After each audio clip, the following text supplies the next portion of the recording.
नमस्कार। आज म डाक्टर स्वामी प्रपन्नाचार्यद्वारा लेखिएको मिल्केका झिल्का पुस्तकमा रहेको भगवान बुद्धका मध्यम मार्ग शीर्षकको आलेख लिएर उपस्थित भएको छु। प्रस्तुत आलेख यस पुस्तकको तेस्रो भाग बौद्ध सम्प्रदाय अन्तर्गत संरचित रहेको छ। बाँकी आलेख वाचनबाट। संसारमा अनेक महापुरुषहरूका जन्म भए, अनेक अवतार अवतरित भए, तर ती अवतार त्यहीँदेखि भएका होइनन्। ती महापुरुष पनि त्यहीँबाट सुरु भएका होइनन्। ती अवतारले अवतरित हुँदा कुनै न कुनै जाति वंशमा अवतरित भएको हुन्छ। त्यस्तै महापुरुष रामको अवतार पनि रघुकुल सूर्यवंशमा भएको थियो भने कृष्णको अवतार हैहय यदुकुलमा भएको थियो। यस्तै प्रकारले बुद्ध पनि शाक्य वंशीय किरात क्षेत्रीय कुलमा अवतरित भएका थिए। भगवान राम, कृष्ण आदि जस्तै भगवान बुद्ध पनि हिन्दू संस्कृतिमा हिन्दू मर्यादाभित्रै अवतरित भएका थिए। तर के बुद्धहरू हिन्दू हुन् भन्ने प्रश्न जताततै सुन्दा कता कता इतिहासका पानाहरूमा विहार गर्न मन लाग्यो र यस लेखमा केही इतिहासका बुदाहरूबाट बुद्ध हिन्दू थिए कि थिएनन् भन्ने प्रश्नहरूको समाधान गर्ने प्रयास गरिँदैछ। यद्यपि जैन, बौद्ध, सिख, वैदिक, सनातनी एउटै हिन्दू संस्कृतिका हाँगाबिगा हुन्। तथापि गुरु तथा आचार्यहरूको उपदेश भेदले अलग भए जस्तो देखिनु स्वाभाविकै हो। परन्तु एकै वृक्षका हाँगाबिगा अलग हुँदैमा ती हाँगाबिगा अलग हुन सक्दैनन्। त्यस्तै ती हाँगाबिगा बिना वृक्ष पनि अस्तित्व शून्य हुन्छ। यी इतिहासका तथ्यलाई नबुझेर कतिपय हाम्रा बौद्ध बन्धुहरूले हामी हिन्दू होइनौँ भनेर दुष्प्रचार गर्दा कतै आफ्ना इतिहासका जरा त काटिएनन् होला। यस्तै आफ्नै हटवादमा अडिन गएका केही वैदिक सनातनीहरू पनि बौद्ध हिन्दू होइनन्, हिन्दू भनेका त हामी मात्रै हौँ भन्नेहरू पनि कतै शाखा प्रशाखा नभएका रुखका ठुटा मात्रै त होइनन्। हाँगाबिगा र रुखको आपसी अस्तित्व बाझो गर्नु असम्भव कुरा हो। तथाकथित भइहालेछ भने त्यो वृक्षको अस्तित्व मेटिनेछ अनि त्यस ठाउँमा अर्कै वृक्षको साम्राज्य हुन्छ। त्यही स्थिति बौद्ध, वैदिक, सनातनीहरूमा भइराखेको छ, जो आजको युगमा राष्ट्र र समाजको लागि एउटा ठूलो समस्या भएको छ। रुख र हाँगाबिगाको बाजुमा आफै हजारौं वर्षको इतिहासमा कालो दाग बस्न थालिसकेको छ। आफ्नो राष्ट्रिय अस्तित्व नै मेटिन गइरहेको छ। लाखौं वर्ष पुरानो हिन्दू संस्कृतिको अस्तित्वलाई विदेशी लेखकहरूले उडाएर 2-4 हजार वर्षमा लगेर टुङ्गेदिए। त्यसै इतिहासको गोरेटोमा हिँड्ने कतिपय तथाकथित लेखकहरूले दादा वाक्यम प्रणानम मानेर हाम्रो इतिहासमा कालकूट विष पनि घोलिदिए। त्यसैले हाम्रो सम्पूर्ण शिक्षा नीति नै दूषित भएको छ। आमूलचूल शिक्षा नीतिमा परिवर्तन नभएसम्म हिन्दू राष्ट्र नेपालको सत्य इतिहास प्राप्त हुने छैन। जो इतिहास पढाइन्छ त्यो पनि गलत पढाइने गरेको छ। जस्तै बौद्ध र हिन्दू अलग हुन् भन्दै फाटो पारेर पढाइएको हुन्छ, जबकि बौद्धहरू शुद्ध हिन्दू संस्कृतिबाट उब्जिएका हिन्दू नै हुन्। पाठ्यपुस्तकहरूमा पढाइने पाठहरूमा बौद्ध र वैदिक सनातनी भनेर लेख्नु, पढ्नु र पढाउनु पर्थ्यो। यस्तै प्रकारले आर्य र मङ्गोल भन्ने गलत पाठ पनि स्कुल, कलेज, विश्वविद्यालयहरूमा नै पढाए। यस्तै गलत इतिहास पढाउनेले हिन्दू राष्ट्र नेपालमा पनि मङ्गोल राज्य माग्न थालिसकेका छन्। यो दूषित पाठ्यक्रमको परिणाम हो। यस्तै पाठ्यक्रम कक्षाहरूमा सञ्चालन गर्नाले नै राष्ट्र टुक्रने स्थिति पनि आइसकेको देखिन्छ, जबकि नेपाल राष्ट्रभरि नै मङ्गोल नामको गन्ध पनि छैन। हिन्दू, आर्य, किरात, क्षेत्रीहरू भने प्रशस्त मात्रामा छन्। नेपालमा नै किन, विश्वकै धेरैजसो भागहरूमा किरात अनुहारका मानिस रहन्छन्। तर फुट पार राज गर भन्ने नियतले नै आर्य, द्रविड, मङ्गोल र आस्ट्रिक जस्ता भेद देखाएका छन्। तर आस्ट्रिकको कुरा छोडेर शेष 3 एकै आर्य हुन्। फुट पार्नेहरूले व्यर्थको कलहको गुण बनाएका हुन्। यसरी फुट पार्ने इतिहासलाई नबुझी पाठ्यपुस्तकहरूमा राख्दा अब सम्पूर्ण राष्ट्रको रङ्गरूपै बिग्रने स्थिति आइसकेको देखिन्छ। यी गल्तीहरूलाई अब पनि सुधारिएन भने जनताले सर्वथा आफ्नो राष्ट्रलाई भुलेर कुबाटो लाग्नेछ। आफ्नो धर्म र संस्कृति भुल्नेछन्, जसबाट राष्ट्रकै खतरा हुने सम्भावनालाई टाल्न सकिन्न। यसरी आर्य हिन्दू संस्कृति र धर्मलाई टुक्र्याउने विदेशी लेखकहरूको अभिप्रायलाई नबुझिकन स्वीकार गर्दा हाम्रो देशमा यो स्थिति आयो। यसरी नै जैन, बौद्ध, सिख, वैदिक, सनातनी पनि एकै वैदिक हिन्दू संस्कृति र धर्मको स्वरूप हो। तर आज असली इतिहासलाई बिर्सेर कतिपय इतिहास तथा बौद्ध ग्रन्थहरूकै अनभिज्ञहरूले बौद्ध हिन्दू होइनन् भन्ने दुस्साहस गर्दैछन्।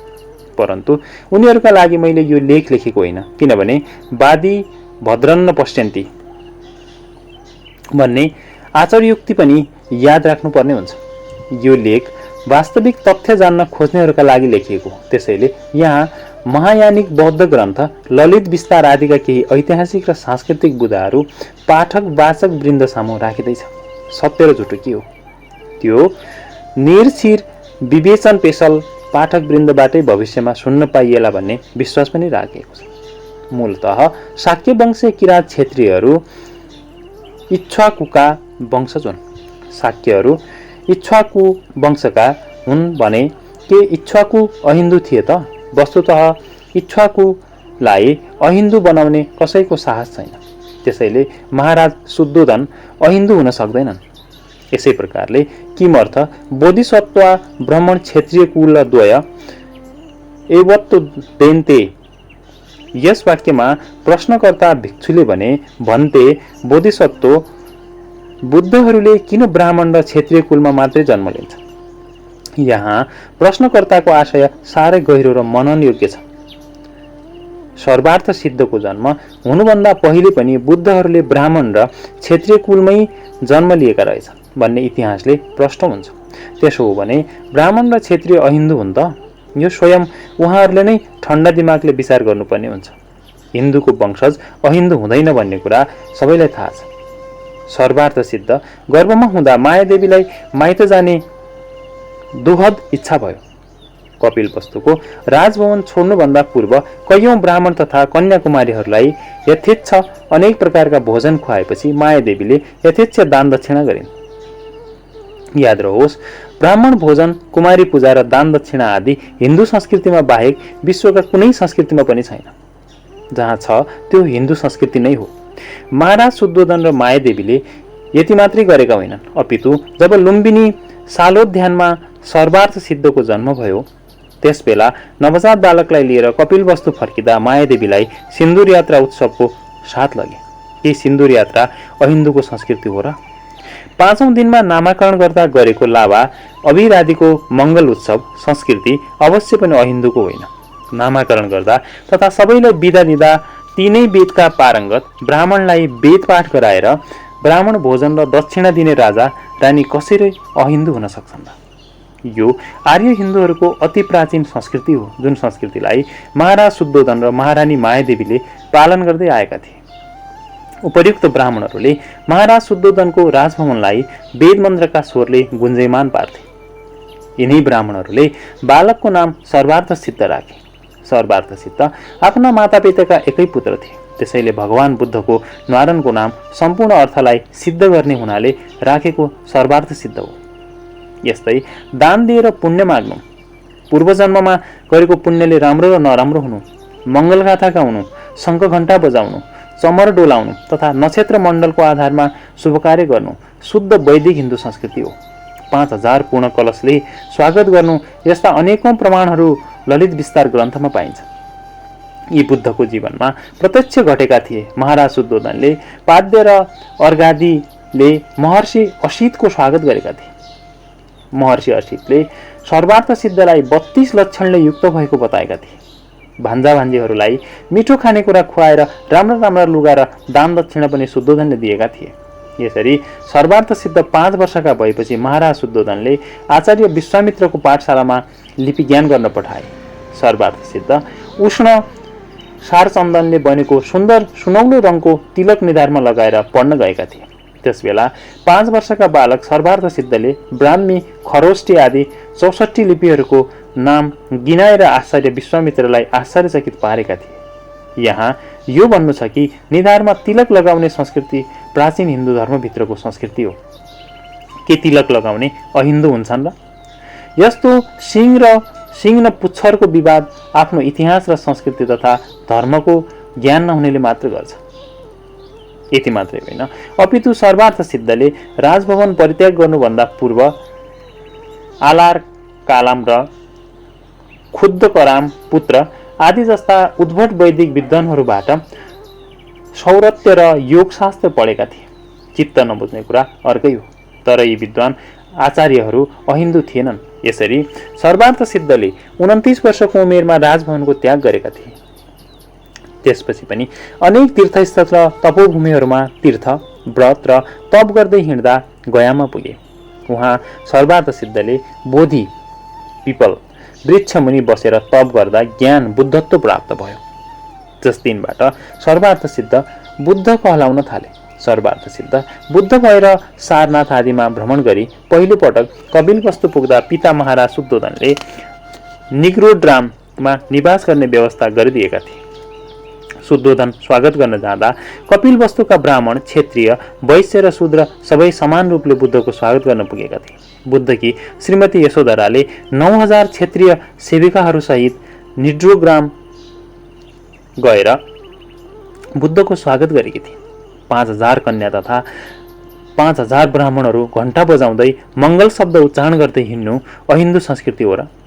यति मात्रै होइन, अपितु सर्वार्थ सिद्धले बुद्ध भएपछि वर्तमान बिहारको राजगिरी, पावा आदि र उत्तर प्रदेशका गया, वाराणसी, ऋषिपत्तन, श्रावस्ती, कुशीनगर, मध्य प्रदेशका साँची आदि प्रदेशहरूमा यथेष्ट भ्रमण गरेका थिए। भगवान बुद्धमा महापुरुषहरूमा हुनुपर्ने 32 लक्षण विद्यमान थिए। तीमध्ये आकर्षक व्यक्तित्व, मोहक सौन्दर्य र अर्कालाई तत्काल वशीभूत पार्ने सम्मोहक वाक्सिद्धि अपूर्व थिए। त्यसैले भगवान बुद्धको दर्शन गर्न जो कोही पनि आउँथे ती सबै बौद्ध भएरै जाने गर्थे। यसरी 80 वर्षको अवस्थामा पावादेखि कुशीनगर आएपछि बुद्धले निर्वाण प्राप्त गरे। पावामा चुन्द नाम गरेका भक्तको घरमा बुद्धको अन्तिम भोजन भएको थियो। अनेक प्रकारका भोज्य पदार्थहरूमध्ये सुकर मद्दप पिएर कुशीनगर आउँदा बाटैदेखि बिरामी पर्नुभयो।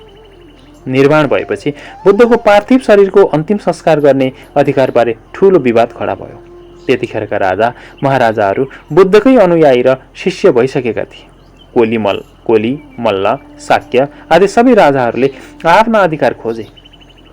कुशीनगरमा महानिर्वाण भएको हुनाले त्यहाँका मल्लहरूले बुद्धको शरीरलाई नदिने अवस्थामा पुगे। यस्तो अवस्थामा परम कारुणिक, शान्ति र अहिंसाका अग्रदूत बुद्धको मृत शरीरको बहानामा हजारौं मानिसको रगत बग्ने अवस्था आइपुग्यो। त्यसबेला द्रोणाचार्य नामक ब्राह्मणले निर्णय दिँदा हजारौंको हत्या हुनबाट बच्यो। त्यसपछि भगवान बुद्धको पार्थिव शरीरको दाह संस्कार गरेर त्यो धातु खरानीको 8 भाग गरेर 8 जना राजाहरूलाई दिए। त्यो खरानी लगेर 8 ठाउँमा स्तूप बनाएका छन्। त्यसका खण्डहरू अझ पनि छँदैछन्। पाठक वृन्दले अवश्य याद राख्नुपर्ने दाह संस्कार र गाड्ने प्राचीन वैदिक हिन्दू धर्मभित्र पर्ने मृतक संस्कार हो। त्यसैले बुद्धलाई कसरी अहिन्दू भन्ने? जसको साथमा जन्मदेखि लिएर मरण पर्यन्त वेदज्ञ ब्राह्मण रहन्थे, जसको पार्थिव शरीर जलाइयो, जो हिन्दू संस्कृतिभित्र जन्मे, जो हिन्दूभित्रै हुर्के, जसले हिन्दूभित्रै शिक्षा पाए, जसले हिन्दूभित्र बुद्धत्व पनि प्राप्त गरे, जसले हिन्दूभित्रै बुद्धत्वको प्रचार पनि गरे, जसले आनन्द, मौदगल्याण, सारपुत्र, कौडिन्य, बप्प, भदिया, अष्टजित, माघ, नाग आदि दिग्गज ब्राह्मणहरूलाई नै प्रथम शिष्य बनाए, जसले पाटलिपुत्र, पावा, कुशीनगर आदिका क्षेत्रीय राजाहरूलाई शिष्य बनाएका थिए, त्यस बुद्ध हिन्दू नहुनु कति आश्चर्यको कुरा हो, कति अनभिज्ञ कुरा हो। आश्चर्य छ। बुद्ध स्वयं शाक्य वंशीय हिन्दू किराँत क्षेत्रीय कुलका कुलीन राजकुमार थिए। अन्तिम परिनिर्वाण संस्कार पनि हिन्दूकै थियो भने बुद्ध अहिन्दू कसरी भए? यो आश्चर्यको कुरा छ।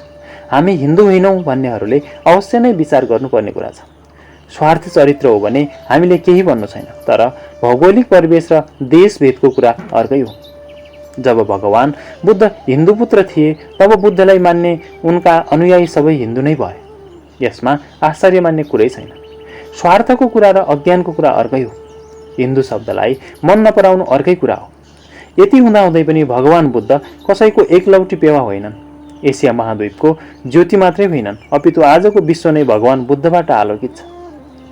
बुद्धो देवता आश्चर्यो यस्यस्त बौद्ध, अर्थात् बुद्ध नै छ देवता अथवा आश्चर्य जसको त्यसलाई बौद्ध भनिन्छ। यहाँसम्मको संस्कृति क्रियाकलापवादीले बौद्धहरू हिन्दू होइनन् भनेर कुनै पनि बुद्धिमानले भन्न सक्दैन।